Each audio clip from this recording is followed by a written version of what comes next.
we found a song. And this is a song that was way back, since everybody want to go back in the past, and I hate going back in the past unless it's something that we're researching and trying to find the answer for today. But this song is by the OJays, and the name of it was Give the People What They Want. And the first line of the song is, give the people what they want. Give the people what they want. And they'll keep coming back for more. You got to treat your brothers right, and you got to love your sister. And if you do, they'll love you back. It's just a natural fact. And you got to give the people what they want, and they'll keep coming back for more. So my question to Vondale is, do you think the Democratic Party at this time, in this moment in time, is giving the people what they want? At this point, absolutely not. Absolutely not. And the latest that you hear was when they were going with a policy where you just got to keep the old Democrats in, and if you don't, in trying to overthrow the old Democrats. Who's going with what policy? I mean, the old policy was like Ken Martin when he's saying that you can't primary just older Democrats. And David Hogg, the new one, is even saying that we need to primary those older Democrats that have been ineffective and don't serve us very well. And who is David Hogg? David Hogg is the vice chairman of the Democratic Party that was also a Parkland survivor. Okay, and one of the problems that you have with David Hogg, not a problem with David Hogg, but one of the ladies on the at the DNC said that they're not trying to punish David Hogg, but to what? But to preserve the Democratic Party and stay out of all primaries. That would be Jane Klebb, the chairman of the Nebraska Democratic Party. They're trying to punish David Hogg. When a person said the magic words, we're not trying to punish you, there's nothing personal. Bullshit, it is something personal. Well, the bottom line is this party has existed on long existing members, not giving the younger people coming in the opportunity to show their talents, or even if you're going to stay up there longer, then have the older people step aside and mentor or train for a more new Democratic Party. We need people that's really fighting and not being on the other side, like Murkowski saying things like, we are scared. And we need blood that's willing to fight. Because basically the fighters are AOC and Bernie Sanders. And also, too, Jasmine Crockett, Roxelle Frost, Maxwell Frost of Florida. Those are the fighters of the Democratic Party. Chris Van Hollen, even to a certain extent, Cory Booker. Cory Booker. You have... And it's Sheldon Whitehouse in Rhode Island. And not trying to push out a person for a Democratic president for 28? Yeah, 2028. But just giving the fighters a chance to say that we are fighting for the people and we're giving you what you want. And if you have a problem with messaging, you're sending us the wrong message. The message is that you're sending the younger people is that you're going to continue to collect your checks. And we ain't going to do nothing. And you ain't going to do nothing and shut up and vote for us and shut up. We don't like all the Democrats. There are Democrats, once again, that we do like. And the people have the right to say that we do like Hall coming in, swinging, fighting. Okay, the $20 million, we've seen him on... MSNBC and on Brian Tyne Cohen to get the ineffective Democrats out that is not serving us. You even had the person and the chairman of the ranking member on the committee, for example, over AOC, and Jared Conley that's dying, literally dying, 20% cancer patient over AOC. Now, that really tells you the entitlement of the seniority system. And it sent a bad message because it made, as being the elder here, it made me feel like AOC was not picked because of some kind of a personal dislike. It was a personal dislike because Nancy Pelosi's former successor was Joe Crowley, but that was another corporate Democrat when AOC beat Joseph Crowley. That was Nancy Pelosi's successor.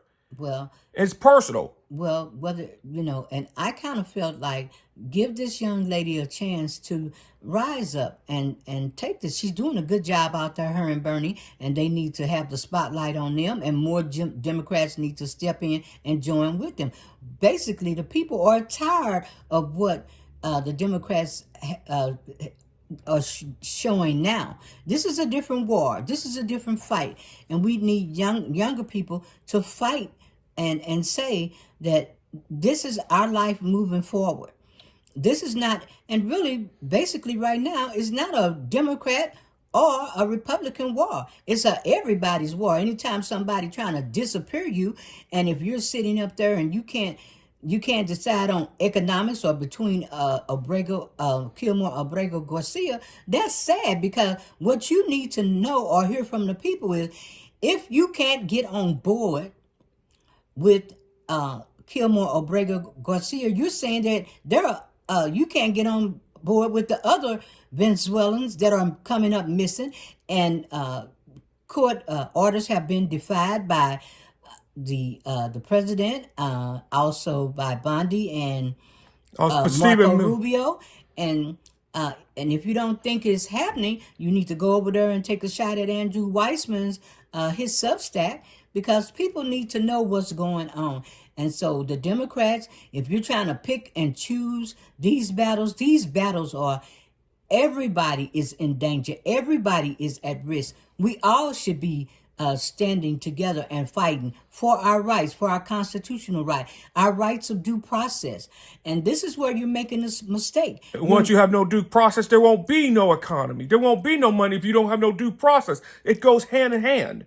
And we're not trying to sit here and hear that, well, if this young man said, if you're not doing your job, whether it's old or new, bottom line is, he said, you don't have anything to worry about. But there's a lot of Democrats have something to worry about because they're not being as vocal, and they need to step out and be vocal. Or step aside. Absolutely. Or step aside. So, Vaughn, what do you think about giving the people what they want? What the Democratic base and the people what they want fires like Jasper Crockett. They want people like AOC or Maxwell Frost. That's what they don't want no corporate crats, and they're not listening to people like James Carville that has not won the election in the last 30 years. They're stuck in the old 1990s mindset. They don't want people like Chuck Schumer. That's what has got us into this mess in the first place. And Schumer disappointed a lot of people. And I was totally went off the deep end on Hakeem. But Hakeem is also a disappointment as well because he may be 52 and young, but he still has that Nancy Pelosi mindset of going to the corporate donors. And that's her legacy, and he's upholding her legacy, and people can kind of see that. But you have to give the people what they want. And Ken, we want something more progressive. If we have to have some Democrats, that is assertive plus aggressive, then that's what the party needs this time. Hell, the MAGA and the Republicans over there, they do everything and keep going. All we hearing is people saying, "Well, we don't have the courts, we don't have." But you know what? You got to have some fight in you, and the people don't need to learn from the Republicans. Even when the Republicans had no power, they fought all the time. They primary people that don't do what they want all the time. Look what happened with Richard Lugar. That example, Richard Lugar against Richard Murdoch in Indiana. Remember that primary? Or remember Robert Bennett in Utah and the Saul Cornelius bill that was another senator in Utah that lost to Mike Lee. That was a disgraced cousin of the Udalls.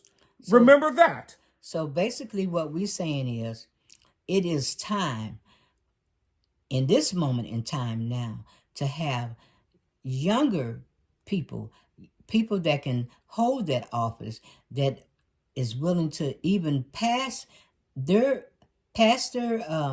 hand to the next person, not just stay up there and die, or you got a whole people gonna end up in a nursing home like over there on the Republican side, or two people that are dying like Representative Rahul Gravador of Arizona in his 80s, and he missed a lot of votes. Or Representative Sylvester Turner of Texas. He was a freshman congressman. He was 70 as a freshman member of Congress too and died. And when they come in, and vet your people, get them in there, get them ready, get them going, because we're in for the fight of our life. This is about our constitutional rights. This is about the rule of law. This is about we the people, and we the people, you got to give us what we want. And before we go, we're going to have a YouTube moment, and we want you to go to the OJays and hear you got to give the people what they want, so that song can stick in your head. That's kind of a fight song for us because we like connecting music. It's part of the pieces of the puzzle. And Vondia, before we out of here, last word is what? The last word is, if you treat people like David Hogg, the disrespect that the DNC, so if you throw him out, a lot of young people will never vote for the Democratic Party. They will not show up for you. You will lose again and again and again. And what you're sending a bad message, not just to him, and it's not about him. You're sending a bad message to young people and survivors of school shootings. That's what you're doing, Ken Martin. And also, young people have a mind and they can choose, what they want. Ask the people what they want. And on that note, giving the people what they want, again, have a YouTube moment. Go check out the OJ's song. You got to give the people what you want, and we're out.